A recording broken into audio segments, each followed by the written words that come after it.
Lathan.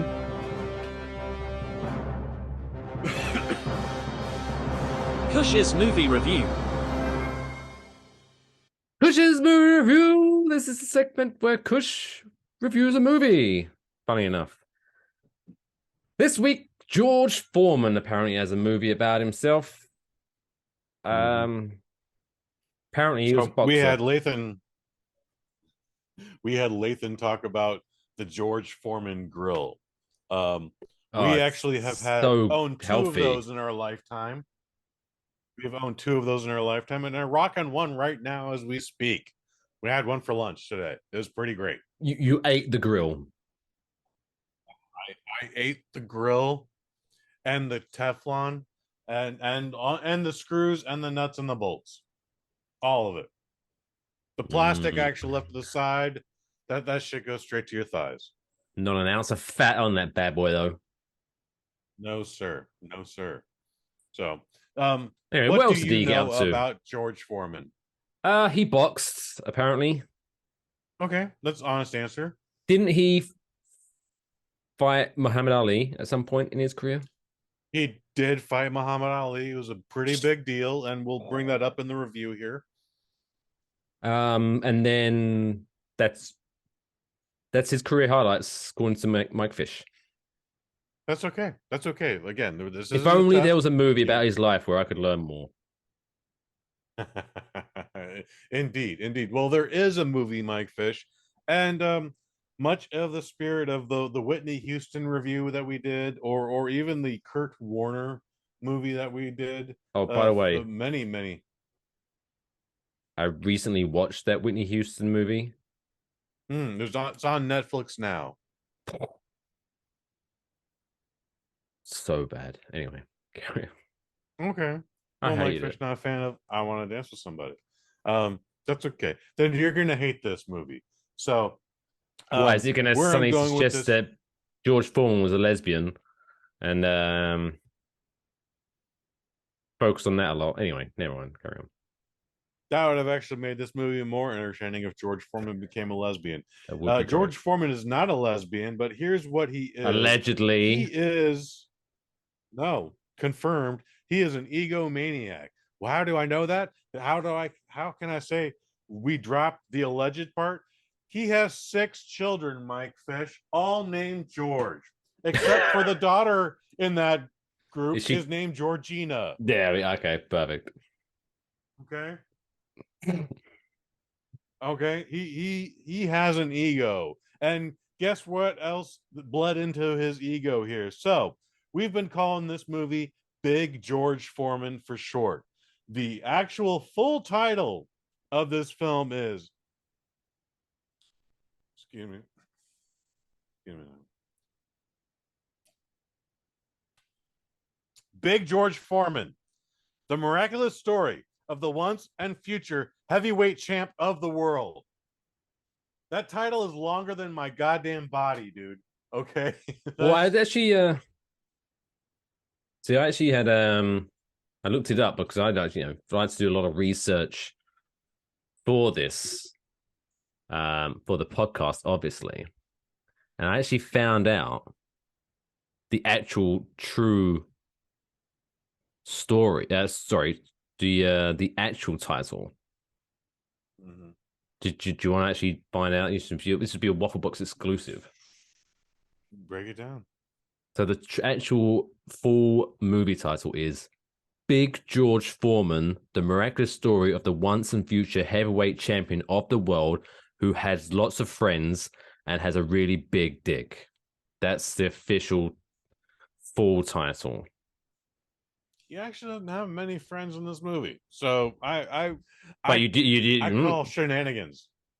So I'm not gonna defute so it. you're saying that he has a big dick though? He probably has a big dick. He has 6 children, plus the 2 from his previous marriage. That much fucking might wear it down. He might have a nub at this point. What a problem to have.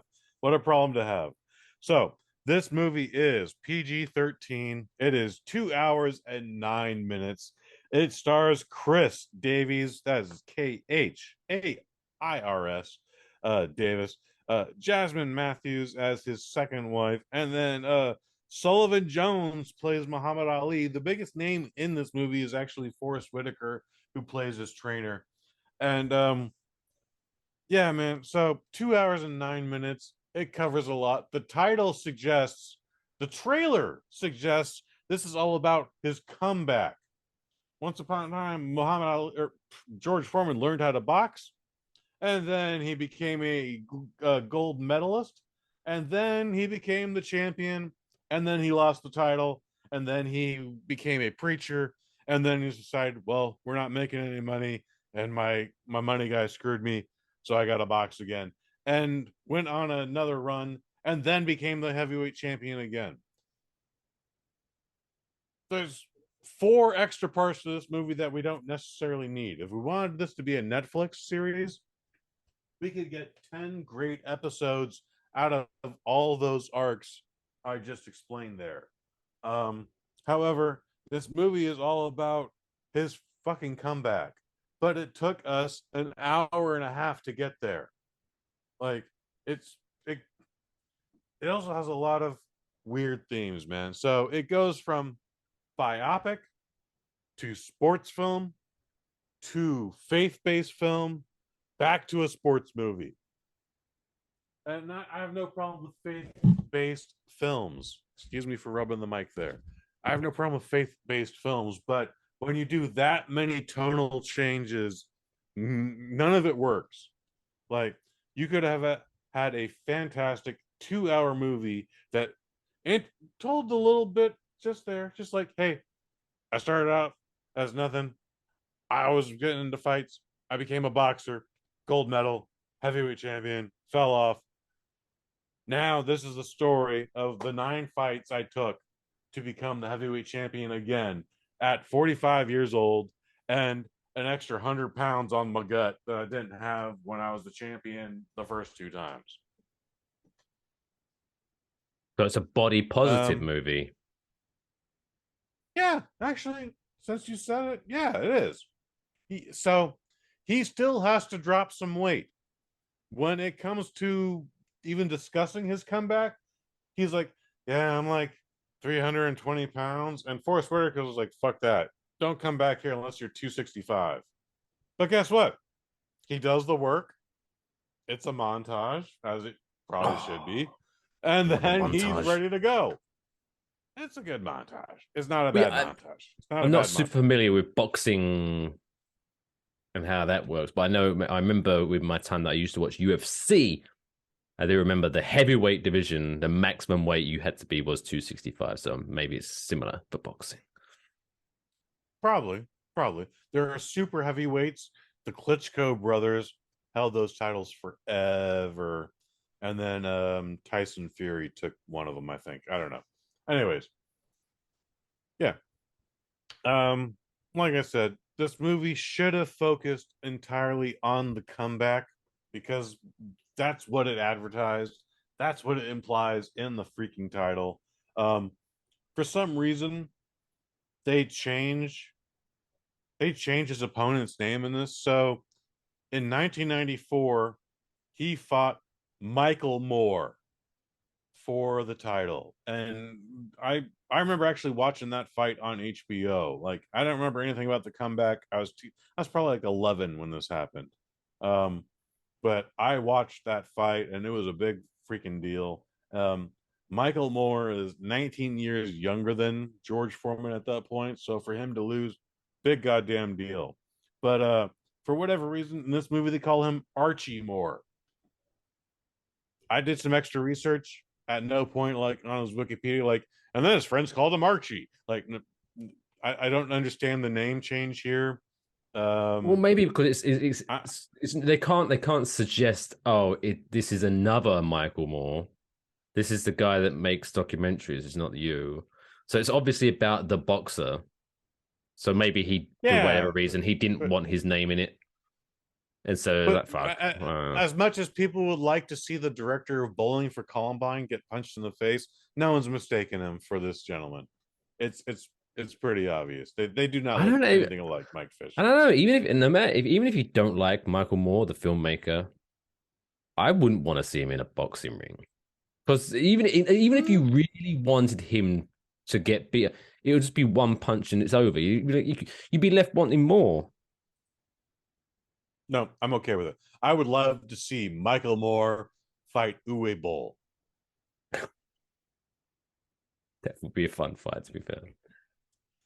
That would be a fantastic fight. I mean, it would be a quick fight Oh, too. but no, but it would take them longer to walk to the ring. the shit talking before the fight. Oh, But can you imagine Michael Moore's documentary leading into the fight of just like, this is Uwe Boll. He's from Poland. This is the life he lived. This is what he does. The saddest training montages ever. So I decided to start jogging and I hit the treadmill. That's my Michael Moore impression, everybody. Anyway, this movie should have been better than it's worth. The actors, they're fine. The actors did what they did, but the story is, it's kind of a mess and it's kind of dull. Like this dude changed the world.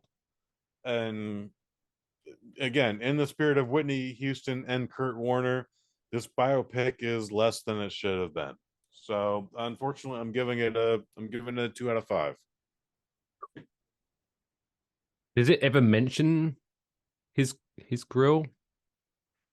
Yes, but literally just throwaway lines like, "Oh, that silly little grill you did a commercial for, like that thing is like starting to pick up now." Like it literally that I might have paraphrased, but that's the line. Oh, and then there's Maybe they'll keep at that the for the end of the sequel. film, spoiler alert, there's a title card. George Foreman sold his rights to the grill for like 130 plus $million. But like he didn't invent the grill. They were licensing it Oh, to him. They were just licensing his what a name. phony. Like it's a weird title Why? card. I mean, don't get me wrong. At no point did I think George Foreman was there in his garage inventing this grill, but I thought he had at least something to do. Because if you've invented this lean, mean, fat-free grilling, which whatever the fuck it was referred to as, Mm-hmm. and you're like, all right, we need someone to help promote this.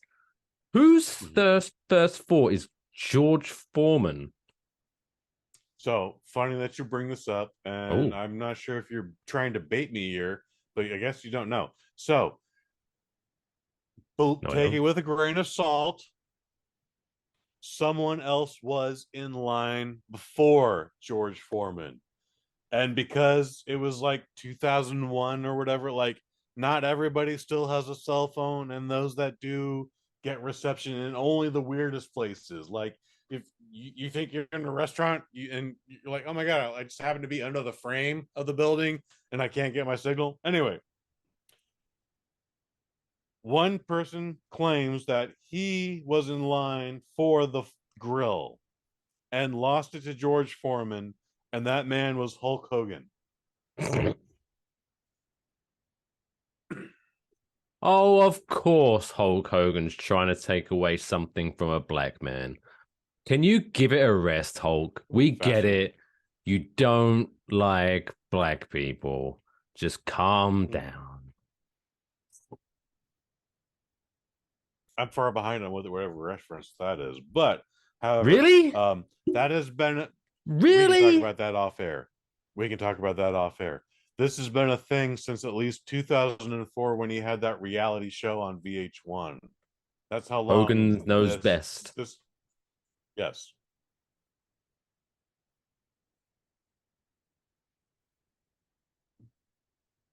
Anyways, I think George Foreman should not have given up his rights to the Foreman Grill for 137 of whatever his royalties were. I think he'd still be making more than that right now. So, anyways, again, this movie should have been better than it was. It's not the actor's fault. I don't know if it's even the writer's fault or the director's fault. By the way, the guy who directed this, George Tillman, he directed Soul Food. I don't know if that's a fan favorite of yours, Mike Fish. He directed Notorious.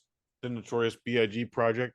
Not everybody liked that movie, but it told the story it was meant to tell. But then he also directed the most underrated Dwayne The Rock Johnson film, and that is 2010's Faster. Interesting. Fun fact. Great goddamn movie. If you haven't seen Faster, I absolutely recommend you see Faster. Great revenge film. It's like 93 minutes, dude. It's We love a good delivers 93 everything minute it movie. promises.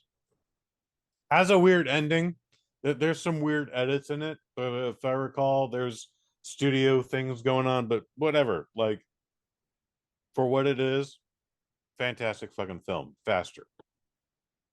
Fantastic. Skip Just Big George Foreman and see. yeah. So yeah, 2 out of 5. Before we wrap up the movie review segment of the show, just to give you Syrup Squad members a chance, if you just go to Google and type in Hulk Hogan racist, you get 2.17 million results. Anyway. That's all, folks.